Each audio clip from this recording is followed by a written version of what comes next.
Now, there's growing concern about the safety of truck drivers. Last week, several trucks were set alight on major roads in Gauteng and Kwazulu-Natal.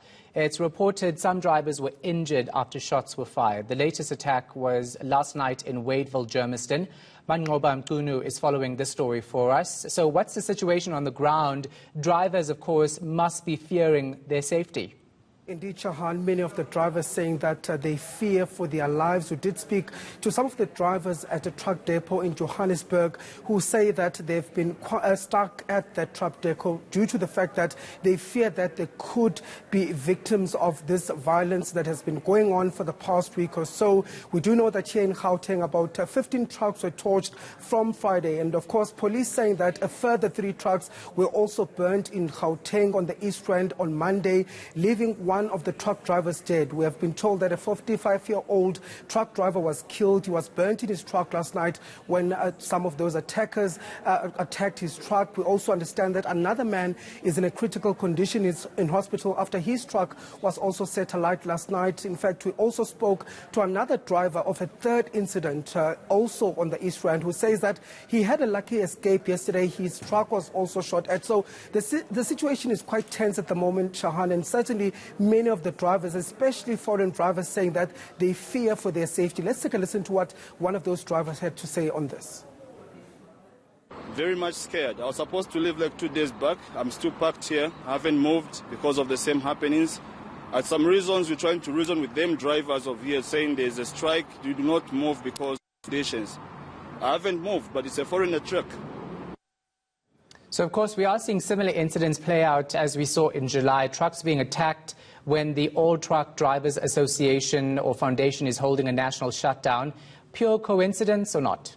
Well, Shahan, we did pose that question to the All Truck Drivers Foundation to say, I mean, this is the same situation we saw in July, that whenever there's a strike or a national shutdown by your foundation, we actually see trucks being set alight. And they're saying that, of course, they are not responsible, Shahan. In fact, distancing themselves from the violence, they claim that it's criminal elements that are simply taking advantage of this situation, but saying that they can actually guarantee that their members are not at all involved in the violence. So, Shahan, they are calling on law enforcement agencies to actually arrest the people or the criminal elements who they believe is behind these attacks, but saying, of course, that they are not to blame and they don't have a role at all to play. Let's take a listen to what Mandla Zulu had to say on this.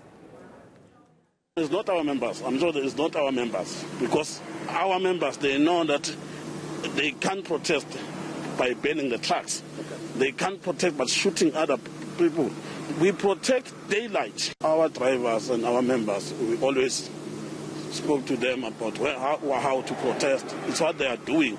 In those incidents of burning trucks, we suspect there's a criminal element, but we suspect every time when there is a shutdown, there are trucks that are being burned. We suspect that maybe the people, they want to divert the focus, the real problem. They want so that we concentrate on the burning of the truck, not the real issue.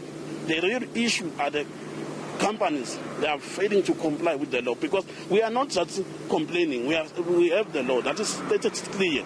We only employ a foreign national on a critical skill. A driving is not a scarce skill. We have a lot of drivers. Even today, the companies, they are busy retrenching South Africans, but they are leaving foreigners. That means it's not just because they have a problem. They don't want South African. Our question is that why they are still operating in South Africa while they hate South Africans? Because those employers, they want to make a lot of money. That's why they don't want South Africans. Now, it's not just in Gauteng. Truck drivers in KwaZulu-Natal say they feel betrayed by government. They say they hoped the people they voted for would ensure they got jobs. 9 trucks were set alight on the N3 between Harrismith and Heidelberg a few days ago. Tuba Villane has more. This is a crucial mode of transport for goods in the country, but the industry is under threat. Trucks are being torched and drivers attacked. Local drivers accuse truck owners of only employing foreigners. There are even companies here in South Africa, you can name them. They are written by the gate. Only foreigners they can get a job to drive the truck. But what you as a truck driver, you see, the driving is not a scarce skill. Despite its views, the foundation says it's not behind the attacks. At the same time, local drivers feel they are not being looked after. 32-year-old Ncebo Ndlovu was involved in an accident in February. He broke his leg and hip and can't work right now. But he says his employer is nowhere to be found. I need the IOD, the injury on duty. Even now, in today, he's dark and diving, he ran away. He can't even answer my calls. A long-awaited meeting between government and the trucking industry is expected to take place on Tuesday afternoon. We will be engaging through the Department of Labour with the truck industries to ensure that they also follow the laws. Police say they are on high alert in case of more attacks. Thuba Vilane, Durban.